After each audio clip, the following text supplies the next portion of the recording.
یہ پھڈے کے فارمولے ہیں، یہ جھگڑے کے فارمولے ہیں. تو ابو سفیان نے ٹکر لے لی محمد سے، جو جس کو اللہ نے نبی بنایا تھا، مشہور ہو گئے. اب اس کی وجہ سے بیٹا بھی مشہور ہو گیا، پوتا بھی مشہور ہو گیا. اب ان ابو سفیان کا بیچارے کا کیا کارنامہ تھا کہ جو مشہور ہوتے. اب چالاکی کیا کی بنی امیہ اور بنی عباس نے کہ یہ حضور کے سگے چچا زاد بھائی ہیں ابو سفیان بن حرث. حرث جب آپ لکھیں گے تو اگر اوپر کا نقطہ نیچے لگا دیں تو حرب ہو جائے گا. تو ابو سفیان بن حرث کو ابو سفیان بن حرب بنا دیا. جتنے فضائل ان کے تھے وہ سب اٹھا کے ابو سفیان کے حصے میں ڈال دیے.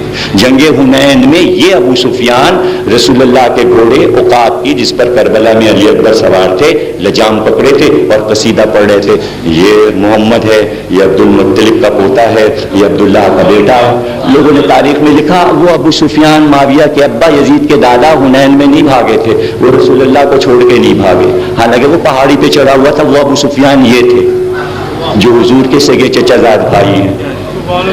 لیکن ہر لڑائی میں صرف خاندان کے لوگ نہیں بھاگے، ورنہ سب بھاگے. یہ سیدھا سا فارمولہ ہے. علی نہیں بھاگے، حمزہ کبھی نہیں بھاگے، عبیدہ کبھی نہیں بھاگے. تو ان ابو سفیان جن کا نام مغیرہ ہے، ان کی 6 بیٹیاں تھیں. سب سے بڑی بیٹی میمونہ تھی اور چھوٹی آمنہ تھی.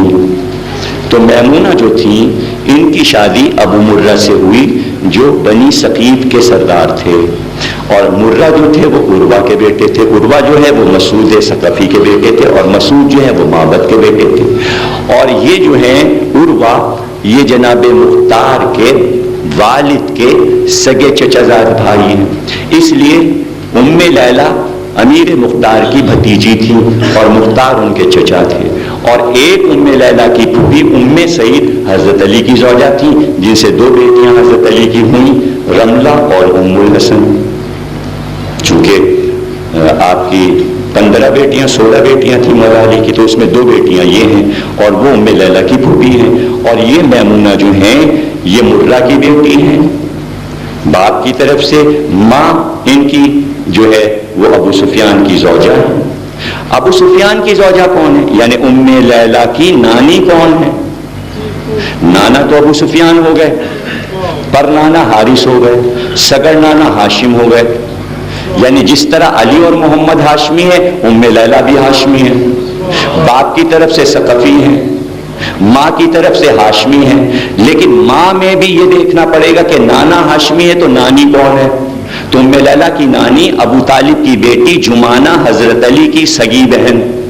یعنی ان ابو سفیان کی شادی 3 بیٹیاں تھیں، ابو طالب کے 4 بیٹے 3 بیٹیاں. بڑی بیٹی ام ہانی، دوسری بیٹی جمانہ اور تیسری بیٹی ریتا. یہ ہیں 3 بیٹیاں. 4 بیٹے طالب، عقیل، جعفر، علی. ام ہانی جن کے گھر سے رسول کو معراج ہوئی وہ سب سے بڑی بیٹی. یہ منجلی بیٹی جمانہ تھی. جمانہ کی شادی ابو سفیان یعنی مغیرہ ابو سفیان بن حرث سے ہوئی. یہ حضرت علی کے سگے چچا زاد بھائی بھی ہیں اور برادر نسبتی جسے آپ اردو میں بہنوئی کہتے ہو وہ بھی ہیں. اور ان کی بیٹی میمونہ اور میمونہ کے بیٹی ام لیلہ اور ام لیلہ امام حسین کی زوجہ اور یہ علی اکبر کی والدہ. اس میں بنی امیہ کہاں سے آ رہے ہیں؟ اور جب اللہ نے کہہ دیا یہ حدیث رسول ہے، جا کے پوچھ لیجئے، سب سے پوچھئے گا، حدیث مستند ہے. رسول نے فرمایا بنی امیہ پر اللہ نے حکومت کو حرام قرار دیا ہے، اور بنی امیہ نے حرام کام کیا حکومت پہ قبضہ کر کے. جو حرام کام کرے اس کا خون حسین کی اولاد میں کبھی شامل نہیں ہو سکتا تھا، اس لیے کہ ظلم کو اللہ شامل نہیں کرتا امامت میں. اور آپ نے تقریر پھر پوری کروا دی، اس لیے کہ شروع میں نے اس سے کیا تھا کہ علم بدا واقع ہوتا ہے.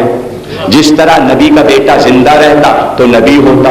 اس لیے ائمہ نے فرمایا، شیخ مفید نے لکھا کہ اگر علی اکبر زندہ رہتے تو امام ہوتے، اس لیے کہ ولی تھے اور معصوم تھے. جس طرح حسن اور حسین 2 بھائی امام ہوئے، اسی طرح علی اکبر اور سید الساجدین دونوں امام ہوتے. لیکن حکم تھا کہ امام ہوں، لیکن حکم کو روک لیا اس لیے کہ بدا واقع ہو گیا. پتہ کیسے چلا؟ پتہ ایسے چلا کہ جب سورہ پڑھا آیت پڑھی سورہ آل عمران کی تو علماء نے کہا معصوم تھے علی اکبر اور امام ہونے والے تھے. آیت سے پتا چلا ان اللہ اصطفیٰ آدم، یعنی چن لیے گئے تھے امامت کے لیے. آیت نے بتایا چن لیے گئے تھے امامت کے لیے. اور کس طرح اظہار کیا حسین نے، اے عمر سعد جس طرح تو نے میری نسل کو خطا کیا اللہ تیری نسل کو خطا کر دے. یعنی امامت کی ایک شاخ کو خطا کر رہے تھے ظالم. اب یہ کیسے پتا چلے کہ امام ہونے والے تھے؟ بھائی تیار کیا، نبی کا امامہ علی اکبر کو پہنایا. کون سا امامہ؟ صحاب زرد امامہ جو معراج میں رسول نے پہنا تھا. ابا پہنائی، قبا پہنائی، زرہ پہنائی، خود پہنایا، سارے ہتھیار رسول کے دیے، کمر میں تلوار لگائی. جنگ کی، خوب جنگ کی. 120 آدمی پہلے ہی حملے میں قتل کیے. وہ لڑائی کی کہ واپس آئے. جب واپس آئے کہا بابا کیسا لڑا؟ کہا ویسے لڑے جیسے خندق میں علی لڑے، خیبر میں علی لڑے. میں تو علی اپنے بابا کی لڑائی دیکھ رہا تھا، تم نہیں لڑ رہے تھے بلکہ یہ میرے بابا علی لڑ رہے تھے، تم تو بڑی شان سے لڑے. کہا بابا یہ جو ہتھیار آپ نے مجھے پہنائے ہیں اس کے وزن سے میں دبیار کا وزن نہیں ہے. علی اکبر تم بارے امامت اٹھائے ہوئے ہو. جا کے دیکھ لیجیے یہ جملے سارے علماء نے علی اکبر کے حال میں لکھے. یعنی حسین نے بتایا امامت ہے لیکن رک رہی ہے. اور پھر جملہ وہی کامل کر دوں، یہی موضوع تھا. کیا کہ اگر اللہ کا کوئی کام رک جائے تو کیا وہ ناقص رہ جاتا ہے؟ وہ ہو کے رہتا ہے. چونکہ علی اکبر امام بن چکے تھے تو رجز میں یہ جملہ کہا حرام زادہ اور حرام زادے کی اولاد ہم پر حکومت نہیں کر سکتی.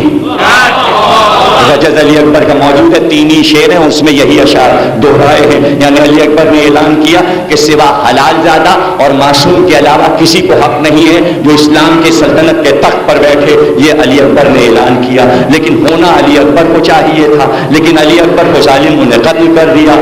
یعنی یہاں پر وبا واقع ہوا. اب علی اکبر کی حکومت دیکھنا ہے، اللہ کو کامل کرنا. اس لیے رجت رکھی کہ حسین آئیں، علی اکبر حاکم بنے، علی اکبر امام بنے. اس لیے مجلسی نے لکھا کہ ہر مومن کے مرنے کے بعد قبر میں 2 جوان ایک ساتھ آتے ہیں، ایک ہی قامت کے، ایک ہی حسن کے، اور ان کے اوپر جسم پر زیرہ بختر ہوتا ہے، خود ہوتا ہے. وہ جنگی لباس میں ہوتے ہیں. لوگوں نے کہا جنگی لباس میں کیوں ہوتے ہیں؟ کہا اس لیے کہ کربلا میں 2 جوان ایسے ہیں جنہیں لڑنے کی حسرت رہ گئی اور وہ اس طرح نہ لڑ سکے جس طرح شان تھی لڑنے کی. ایک عباس ہیں، ایک علی اکبر ہیں. جب مومن قبر میں آتا ہے سب سے پہلے استغفار کے لیے ایک طرف سے عباس آتے ہیں، ایک طرف سے علی اکبر آتے ہیں اور اپنے جنگی لباس میں آتے ہیں. پہلے مومن کا استغفار یہ 2 کرتے ہیں اور قیامت تک ان کا لباس نہیں اترے گا. علامہ مجلسی کہتے ہیں جب تک کہ ان کی امامت پوری نہ ہو جائے، جب تک ان کی ولایت پوری نہ ہو جائے یہ جنگی لباس نہیں اتاریں گے. اس لیے کہ منتقم کو آنا ہے اور ہماری ملاقات قبر میں ہو رہی ہے. خوش قسمت ہے وہ مومن کہ جو قبر میں علی اکبر کی زیارت کرے. پروردگار ہمیں زندگی میں بھی زیارت کرا، خواب میں بھی وہ نور دکھا، روزوں پر بھی وہ نور دکھا، اور مرنے کے بعد بھی ان کی زیارت ہو. جنہوں نے حج و زیارات نہیں کیا انہوں نے کو حج و زیارات سے مشرف کرا. پروردگار جو اولاد نرینہ نہیں رکھتے انہیں اولاد نرینہ عطا فرمائے. بوسیلہ صدقے میں شہزادہ علی اکبر کے ام لیلہ کا چاند جو ہے ام لیلہ کی گود میں پروان چڑھا، جسے زینب نے پالا، بیٹا سمجھ کے پالا. ایسی بڑی عظیم جو علی اکبر کو اتنا چاہتی تھی اس کا واسطہ دیتے ہیں پھوپھی اور بھتیجے کی محبت کہ آپ کی ہر دعا اللہ قبول فرمایا اور آپ کے دامنوں کو در مراد سے بھر دے.